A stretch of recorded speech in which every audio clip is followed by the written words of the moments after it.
आप प्रवेश कर रहे हैं CNBC आवाज और इबेक्स कैश के शानदार स्टूडियो में। नमस्कार, स्वागत है आप सभी का CNBC आवाज पर। आप देख रहे हैं खिलाड़ी नंबर 1। मार्केट के एक्शन पर नजरें रहेंगी। आज क्रेडिट पॉलिसी में स्टेटस को कायम रखा गया, यानी कि पॉलिसी में कोई बदलाव नहीं, ना रेपो रेट में बदलाव, और जिसकी अपेक्षा ज्यादा थी कि रिवर्स रेपो रेट में कुछ इजाफा होगा वो भी नहीं हुआ है। 5:1 के स्टांस के साथ अकोमोडेटिव स्टांस जो है वो बरकरार रखा है। इकोनॉमी को इस समय और बूस्ट की जरूरत है, ये साफ कहा शक्तिकांता दास ने। और जैसे ही ये खबर आई कि दरों में कोई बदलाव नहीं होगा, निफ्टी बैंक ने फिर एक नई छलांग दिखाई और निफ्टी तो ऑफ कोर्स हाईस पर ट्रेड कर ही रहा है। तो निफ्टी बैंक आपकी स्क्रीन पर लेकर आएंगे। ये इंडेक्स ऑफ द मोमेंट है। 436 अंकों की बढ़त दरअसल इस इंडेक्स में बनती दिखाई दी है और 1% तक का इजाफा यहाँ पर साफ नजर आ रहा है। इसके अलावा आप गौर करिएगा, जो इंटरेस्ट सेंसिटिव्स है, रियल एस्टेट स्टॉक्स में हल्की सी बढ़त आज के दिन बनती हुई दिखाई दी है। आज लार्जली जो मार्केट का मूड माहौल तेजी का बना है वो बैंकों की बदौलत बनता हुआ दिखाई दिया है और इसके पीछे फिर मेटल्स जैसे काउंटर्स है जहां पर भी खरीदारी बनती दिखाई दी है। लेकिन इधर वेज तेजी का मूड इस समय कायम है। हमारे जानकार इस बीच क्या रणनीति अपनाएंगे, उनकी स्ट्रैटेजी क्या रहेगी, इस पर भी हम बात करेंगे। लेकिन पहले उनके रिटर्न्स आपको दिखा देते हैं कि कल तक इन्होंने किस तरह का पोजीशनिंग रखी है और किस तरह के रिटर्न्स कमाए हैं ओवरऑल पोर्टफोलियो में। तो ये आपके लिए चाल। आशीष बहेती लीड कर रहे हैं 5.5% के रिटर्न्स के साथ। 0.50% यानी कि आधे % के हल्के नेगेटिव रिटर्न्स प्रदीप खुरचंदानी के। राजन शाह -1.35% के रिटर्न्स पर हैं। लेकिन आज का बड़ा trade off course Nifty bank में ही लोगों ने लिया है। 39,000 के ऊपर निफ्टी बैंक निकलने में कामयाब और निफ्टी भी इस बीच 17,600 की तरफ आगे बढ़ता हुआ। आप तीनों का स्वागत है। आशीष, इंडेक्स पर स्पेशली पोस्ट पॉलिसी क्या ट्रेड लेना बनता है? Good morning Harshita ma'am. जिस हिसाब से आरबीआई पॉलिसी के बाद पूरा स्टैंस चेंज हुआ और जो इंट्राडे में स्ट्रक्चरली दिख रहा है, इनफैक्ट कल के अच्छा कैंडल के बाद आज एक बहुत स्ट्रॉन्ग फॉलोअप बाइंग दोनों निफ्टी एंड बैंक निफ्टी में, तो जरूर निफ्टी और बैंक निफ्टी में दोनों में करंट लेवल पे खरीदारी की जा सकती है। निफ्टी के लिए हमें लगता है कि 17,700 तक के लेवल्स एक बार इमीडिएट बेसिस पे देखने मिल सकते हैं निफ्टी में, क्योंकि आज उसने 20 डेमा के भी ऊपर सरपास कर दिया और 500 जो 17,500 है उसको बहुत अच्छे से रीगेन किया है। 17,450 के करीब एक स्टॉप लॉस लगाकर निफ्टी में खरीदारी की सलाह है। सिमिलरली बैंक निफ्टी का स्ट्रक्चर और ज़्यादा बेहतर दिख रहा है। हमें लगता है कि जो इसका 39,500 या 450 तक के लेवल्स बैंक निफ्टी में भी बहुत जल्द देखने मिल सकते हैं। सिंस थर्सडे थोड़ी वॉलेटिलिटी ज़रूर रहेगी। बैंक निफ्टी में जो स्टॉप लॉस हम सजेस्ट कर रहे हैं वो 38,800 के करीब का। 38,800 का स्टॉप लॉस लगाइए। निफ्टी बैंक में तेजी कीजिए और साथ ही साथ निफ्टी में भी एक तेजी का ही ट्रेड बनता है। प्रदीप, क्योंकि क्लियर व्यू है, तेजी का कॉल इस समय मार्केट में लिया जा रहा है, आप अपने पोर्टफोलियो में भी फिर क्या अग्रेसिव तेजी के स्टॉक्स आइडेंटिफाई कर रहे हैं? बिल्कुल, दोनों ही मेन इंडाइसेस में अर्ली चार्ट्स पे एक ब्रेकआउट कंफर्म हुआ है। तो हम कल भी हमने सारे लॉन्ग के साइड के ट्रेड लिए थे। आज भी एक जो जगह है उसमें हम लॉन्ग साइड के देंगे। अगर आप इजाजत दे तो मैं अपना ट्रेड बताऊं। आपके पहले पोर्टफोलियो दर्शकों को एक बार फिर दिखा देती हूँ, क्योंकि आपने एक ट्रेड में दरअसल मुनाफा बुक किया और उसके बाद बाकी 2 ट्रेड्स को आप होल्ड कर रहे हैं। तो टाटा एलेक्सी में आपने कहा 76-75 पर आपने पोजीशन दरअसल आज बुक कर ली है, लेकिन चोला और मारुति को कंटिन्यू करेंगे, करेक्ट? जी बिल्कुल। और फिर नया ट्रेड क्या इंटरेस्ट सेंसिटिव ही रहेगा? तो आई थिंक जो नया ट्रेड में जोड़ रहा हूँ वो रेडिंगटन है। स्टॉक में मुझे बहुत अच्छा ब्रेकआउट आज के सेशन में कंफर्म होता हुआ दिख रहा है। एक डेली चार्ट्स पे काफी अच्छे कंसोलिडेशन के बाद ट्रायंगल फॉर्मेशन का ब्रेकआउट ये कंफर्म कर रहा है। तो मेरे हिसाब से रेडिंगटन में आने वाले कुछ दिनों में अच्छी तेजी बन सकती है। 171 के करंट रेट पे इसको लिया जा सकता है। 163 का स्टॉप लॉस रहेगा और 194 के टारगेट रहेंगे। 194 के टारगेट के लिए यहाँ पर एक तेजी का ट्रेड लेकर चले। रेडिंगटन के नंबर्स वैसे काफी मजबूत थे और उसके बाद स्टॉक आउट परफॉर्म कर रहा है। आज के दिन भी करीब 5-5.5% तक की तेजी इसमें बनी है। 163 स्टॉप लॉस, 194 आप टारगेट के तौर पर खड़ा करेंगे। ये है फिलहाल प्रदीप की तरफ से राय। राजन का पोर्टफोलियो आपकी स्क्रीन पर लेकर आते हैं। राजन ने दरअसल अवंती फीड्स को कल से आज में कैरी किया, लेकिन 599 के लेवल्स पर कुछ ही देर पहले वहां पर इन्होंने एग्जिट कर लिया है ट्रेड को। तो 2 स्टॉक से जोड़ पाएंगे। राजन, आपकी अप्रोच क्या है आज? Good morning Harshita. जिस हिसाब से मार्केट का सेटअप है अभी 17,590 के आसपास निफ्टी ट्रेड हो रही है और अपना एक्सपेक्टेशंस था जिस हिसाब से कि 17,550 के ऊपर निफ्टी निकल जाएगी, तो अभी ये आगे ट्रेड कंटिन्यू रहेगा और 17,650 की ओर ये मार्केट आगे बढ़ रहा है। तो नेट यहाँ से मैं तेजी की सलाह दूंगा और आगे जो ट्रेड्स आएंगे वो लॉन्ग के ट्रेड्स आएंगे और लॉन्ग कंटिन्यू करना चाहिए। यहाँ पे मेरा फर्स्ट ट्रेड रहेगा वीआईपी इंडस्ट्रीज बाई करने का। 677 के आसपास ट्रेड हो रहा है। करंट रेट से बाई करने का रहेगा। 657 का स्टॉप लॉस रहेगा। टारगेट के अंदर 700 एंड 720 दो टारगेट आते हुए दिख रहे हैं, तो वीआईपी एक करंट रेट से बाई करने का रहेगा। 679 पर है ये काउंटर।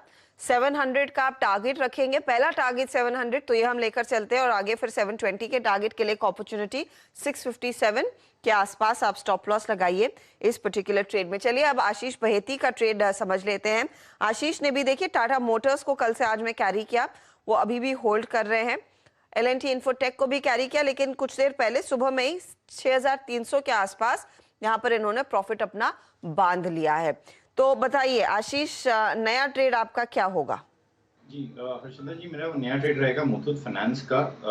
जरूर आरबीआई पॉलिसी का बेनिफिट तो है ही, और स्टॉक ने आज अपने 20 डेमा के ऊपर एक अच्छा ब्रेकआउट दिया है, तो हमें लगता है कि इसमें 1510 तक के लेवल जल्दी देखने मिल सकते हैं। तो 1510 के टारगेट के लिए मैं खरीदारी की सलाह है इसमें, और 1440 का स्टॉप लॉस लगाकर 1440 का स्टॉप लॉस। और मुथूट फाइनेंस आपकी स्क्रीन पर लेकर आएंगे। ये भी देखिए कहां खुला और कहां पर पहुंच रहा है। करीब आधे % तक की तेजी बनती हुई 1510 टारगेट के तौर पर काम करेगा। आशीष, वैसे आप एक और ट्रेड दे सकते हैं, इस समय कुछ है हाथ में?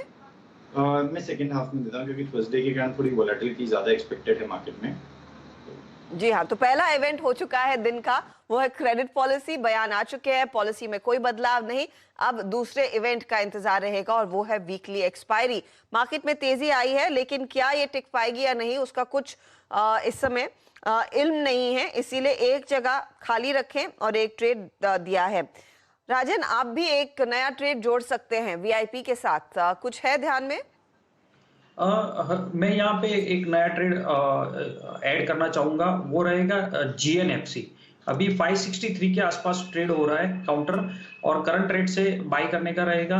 स्टॉप लॉस यहाँ पे रहेगा 540 का, और टारगेट में रहेंगे यहाँ पे 600 से लेके 620 दो टारगेट के लिए GNFC करंट रेट से बाई किया जाएगा। ओके, तो 600 to 620 तक के लेवल्स GNFC में भी नंबर्स के बाद तेजी देखने को मिली है।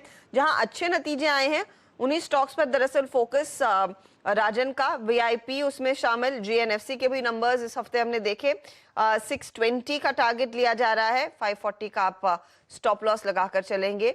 ये है फिलहाल अब तक के नए ट्रेड्स। प्रदीप ने एक ही स्टॉक जोड़ा और आशीष बहेती के पोर्टफोलियो में एक जगह खाली है। चलिए काम करते हैं, लेते हैं एक छोटा सा ब्रेक। ब्रेक के बाद ऑफ कोर्स पोर्टफोलियो पर नजरें रहेंगी, लेकिन कई नंबर्स पर भी मार्केट रिएक्ट कर रहा है, उसकी भी बात करेंगे आगे।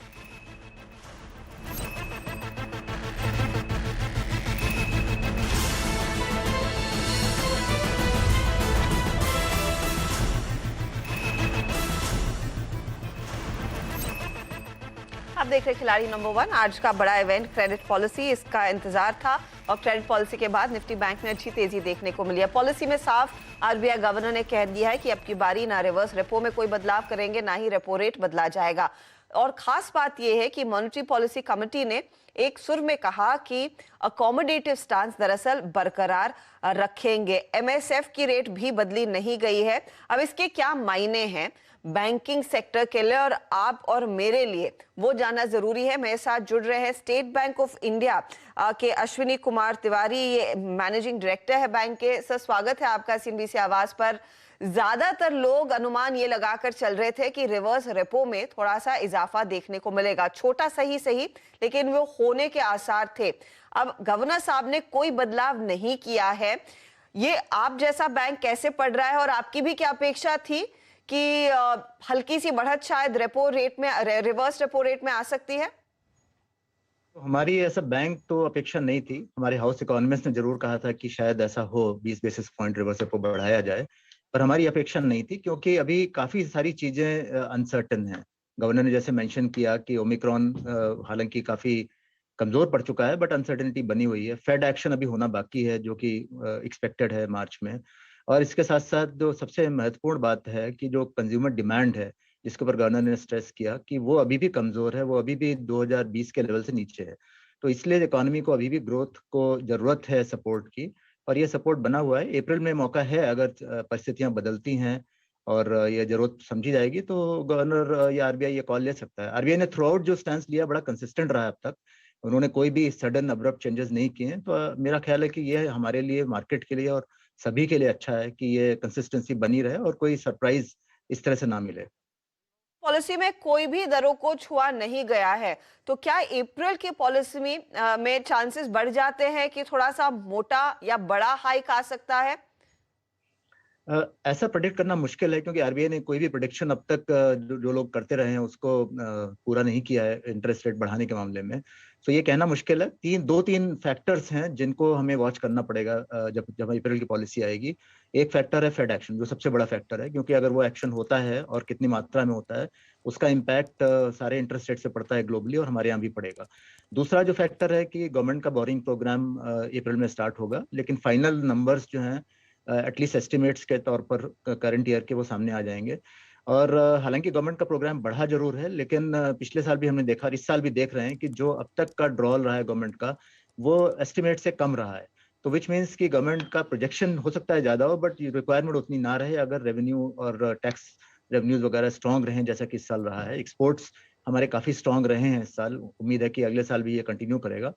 तो इसलिए अप्रैल में ये सारे फैक्टर्स को देखना होगा, लेकिन हम आरबीआई को प्रेडिक्ट नहीं करना चाहते हैं, बिकॉज आरबीआई ने अभी तक अपनी जो कंसिस्टेंसी बरकरार रखी है, और उन्होंने जिस तरह से लिक्विडिटी मैनेजमेंट किया है, जिसे गवर्नर ने खुद ही कहा कि इफेक्टिव जो रिवर्स रेपो रेट है वो करीब करीब 4 के आसपास पहुंच रहा है, 3.8 3.9 के बीच में है, ताकि शॉर्टर एंड ऑलरेडी बढ़ चुका है। तो reverse repo rate as such signalling के अलावा और उसका कोई महत्व रह नहीं गया है। शॉर्टर एंड रेट्स ऑलरेडी बढ़ चुके हैं, तो इसलिए जो पर्पस है उसका कोई खास नहीं था उसको बढ़ाने का, सिवाय इसके कि वो कॉरिडोर थोड़ा ऑफिशियली नैरो हो जाता। तो लेट्स वेट फॉर अप्रैल, देखते हैं क्या होता है इसमें। तिवारी जी, मैं आपसे ये समझना चाहूंगी फिर इस समय डिमांड का सिनेरियो कैसा है, क्योंकि हमने देखा एक अच्छा खासा offtake of course urban areas में रियल्टी के डिमांड में देखने को मिला, लेकिन ग्रामीण इलाकों में स्पेशली डिमांड उतनी है नहीं। एंड आई से this on the back of जो नंबर्स ज्यादातर ऑटो कंपनियों ने पोस्ट किए हैं, एफएमसीजी कंपनियों ने पोस्ट किए कि ग्रामीण इलाकों में डिमांड नहीं है। आपके लिए क्रेडिट ग्रोथ की स्थिति क्या है, specially rural market versus the urban market? क्या कुछ फायदा लोग उठा पाएंगे अभी भी जो कंसिस्टेंसी है कम ब्याज दरों को लेकर? आपने ठीक कहा, अर्बन मार्केट में डिमांड ज्यादा है, स्पेशली में जहाँ पे हम हाउसिंग लोन वगैरह में काफी स्ट्रांग डिमांड देख रहे हैं, और स्पेशली जो बड़े मेट्रो सेंटर हैं जैसे मुंबई है और नोएडा, गाजियाबाद, इन सब में हम काफी स्ट्रांग ग्रोथ देख रहे हैं हाउसिंग लोन्स में। और ये पहले से भी चली आ रही है, लेकिन अभी और स्ट्रांग हो गई है, ये बात सही है। लेकिन रूरल एरियाज में टू व्हीलर सेल जो एक डिमांड का एक पर्याय होता है, वो तो अभी उतनी ज्यादा स्ट्रांगली नहीं बढ़ी है, इनफैक्ट डाउन है। लेकिन एग्रीकल्चर ग्रोथ हम देख रहे हैं, जो हमारी अभी तक फ्लैट चल रही थी, अब पिछले 2 महीने 3 महीने से इसमें हमने ग्रोथ देखी है। लोग इन्वेस्टमेंट क्रेडिट यानी ट्रैक्टर या इक्विपमेंट वो भी ले रहे हैं, और जो केसीसीज यानी किसान क्रेडिट कार्ड, उसमें भी डिसबर्समेंट्स बढ़ रहे हैं। एग्रीकल्चर गोल्ड लोन भी हमारा बढ़ रहा है। एग्रीकल्चर गोल्ड लोन केवल पर्सनल कंजम्पशन के लिए नहीं लिया जाता, बल्कि वो कई बार खेती और इसके इन्वेस्टमेंट पर्पसेस के लिए भी लिया जाता है, तो इसलिए इनमें भी ग्रोथ दिख रही है। It is not as equal to urban growth, yes, लेकिन बढ़ रहा है। सो हमारी उम्मीद ये है कि जैसे जैसे ये रिकवरी बढ़ेगी, इसमें भी रूरल ग्रोथ भी स्ट्रांगली दिखेगी हमको। यहाँ पर इस समय माहौल ऐसा बन रहा है कि आगे चलकर रेट्स बढ़ेंगी। आप अपनी डिपॉजिट रेट्स पर क्या स्टांस लेना चाहेंगे? Are you going to preempt that rate hike, और वो क्या बढ़ाना शुरू करेंगे अभी? लेकिन हम ये देखते हैं कि हमारे डिपॉजिट्स में ट्रैक्शन कितना हो रहा है, किस बकेट में कितना डिपॉजिट बढ़ रहा है, और इसी के मद्देनजर हमने भी पिछले महीने 1 से 2 साल वाले जो रेंज है उसमें 10 बेसिस रेट बढ़ाया है, और बल्क डिपॉजिट रेट्स भी हमने बढ़ाए हैं। तो इससे हम जो ग्राउंड स्टाफ है उसको ये लीवे दे रहे हैं कि अगर जरूरत पड़े तो आप बल्क में स्पेशली यूज कर सकते हैं डिस्क्रिशन को। और हम इसको देखेंगे कि हमारे डिपॉजिट का पिकअप कितना है। अगर डिपॉजिट का पिकअप हमारे हिसाब से कमजोर पड़ रहा है या हमें जरूरत है, तो हम उसको जरूर बढ़ाएंगे। उसका कोई इससे वो नहीं है कि एक्सटर्नल बेंचमार्क्स अगर पूरा गाइड कर रहे हैं तो ठीक है, नहीं तो हमारी इंटरनल रिक्वायरमेंट कैसी है उसके आधार पर ये हम डिसाइड करते हैं। शुक्रिया हमारे लिए समय निकालने के लिए और डिटेल में बात करने के लिए। तो इस बारी रेट में कोई बदलाव नहीं, लेकिन हाँ अप्रैल में मौका है और आरबीआई तभी डिसाइड करेगा जब वो सुनेगा कि फेडरल रिजर्व की ओर से कितने हाइक्स आते हैं और उनकी तरफ से क्या एक्शन आता है, क्योंकि अभी तक उन्होंने वहां पर भी कुछ कहा नहीं है, ना ही किया है। बहुत बहुत शुक्रिया तिवारी जी हमारे लिए समय निकालने के लिए। चलिए वापस खिलाड़ी नंबर 1 पर लौटेंगे। प्रदीप इस समय एक और ट्रेड देना चाहते हैं। प्रदीप बताइए। देखिए, मुझे फेडरल बैंक में बहुत अच्छा मोमेंटम दिख रहा है, तो मैं मारुति में से एग्जिट करके फेडरल बैंक को लेना चाहूंगा। 103 के करंट रेट पे इसको ले सकते हैं। 100 रुपए का इसमें एसएल रहेगा और 112.50 के इसमें टारगेट रहेंगे। का टारगेट 100 रुपए के आसपास का स्टॉप लॉस। नया ट्रेड है, मारुति को इन्होंने बुक किया। किस लेवल पर, करंट लेवल पर ये एग्जिट कर रहे हैं मारुति में? जी 8850 के करंट लेवल पे। ठीक है, 8850 पर प्रॉफिट बुक मारुति में। लेकिन फेडरल बैंक नया जोड़ा। इनफैक्ट कल दोपहर से फेडरल बैंक की काफी चर्चा हो रही है। 112 का टारगेट, 100 का स्टॉप लॉस। चलिए फटाफट आपको दिखा देते हैं क्या क्या ट्रेड्स जुड़े हैं और फिर कितना फायदा हमारे जानकारों के हाथ लगता हुआ दिखाई दे रहा है। पहले शुरुआत करते हैं आशीष बहेती के साथ। तो आशीष बहेती के पोर्टफोलियो में टाटा मोटर्स है, 515 का टारगेट, 492 स्टॉप लॉस, एक जगह खाली और एक नया ट्रेड। मुथूट फाइनेंस 1510 के लिए इन्होंने खरीदा, 1440 स्टॉप लॉस है। टाटा मोटर्स आज 2% कमा कर दे रहा है इनको आज भी। दूसरी तरफ राजन शाह का पोर्टफोलियो आपकी स्क्रीन पर आएगा। वीआईपी इंडस्ट्रीज नया ट्रेड इन्होंने जोड़ा। अवंती में तो एग्जिट कर लिया था तो वो हटना चाहिए। वीआईपी 700 का टारगेट, 657 का स्टॉप लॉस। जीएनएफसी में इन्होंने तेजी का ट्रेड दिया, 620 का टारगेट और 540 का स्टॉप लॉस। जीएनएफसी आधे % जोड़कर दे रहा है। वीआईपी 0.26% के थोड़ा सा दबाव दिखा रहा है। अवंती इसमें गिरा नहीं जाएगा। और प्रदीप का पोर्टफोलियो, क्योंकि उन्होंने अभी अभी जोड़ा है फेडरल बैंक, तो वो कैलकुलेशन गणित करने में थोड़ा सा समय लगेगा। लेकिन फेडरल बैंक टारगेट 112.50 का और रेडिंगटन इन्होंने दिया कुछ देर पहले 194 का टारगेट, 163 का स्टॉप लॉस। अगर है हमारे पास वो कैलकुलेटेड प्लेट, अच्छा कोई दिक्कत है तो नहीं आ पा रहा है, लेकिन आप देखिए जो ट्रेड्स आए हैं उसका फायदा मिला है प्रदीप को। तो अब कुल मिलाकर आशीष बहेती के रिटर्न्स अब 7.5% के, प्रदीप पोचंदानी 3.3% तक के रिटर्न्स पर और -1.73% के रिटर्न्स इस समय राजन शाह के। ये है आपके लिए ताजा तस्वीर खिलाड़ी नंबर 1 की। चलिए इसी के साथ वक्त हो रहा है एक ब्रेक का। ब्रेक के बाद एक्शन कमोडिटी मार्केट्स का कैसा है आज, उस पर होगी चर्चा। आप बने रहिए सीएनबीसी आवाज पर।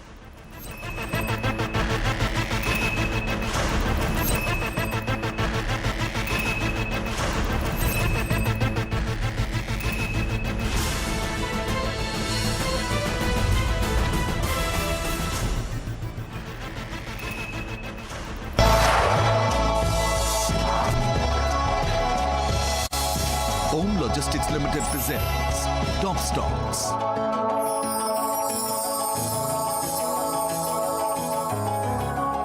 के प्रायोजक हैं Home Logistics Limited, making business simple.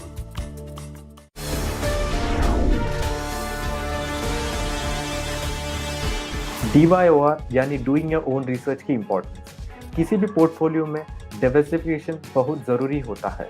Crypto space में हर दिन नए जानकारी पर मंथन करने के साथ किसी भी निवेशक के लिए कॉइन का चुनाव करना बहुत महत्वपूर्ण है। सवाल यह है कि इसे कैसे करें। पहला, कॉइन की वेबसाइट और उसके रोड मैप के बारे में पढ़ें। दूसरा, फाउंडर्स और उनके बैकग्राउंड के बारे में जानकारी इकट्ठा करें।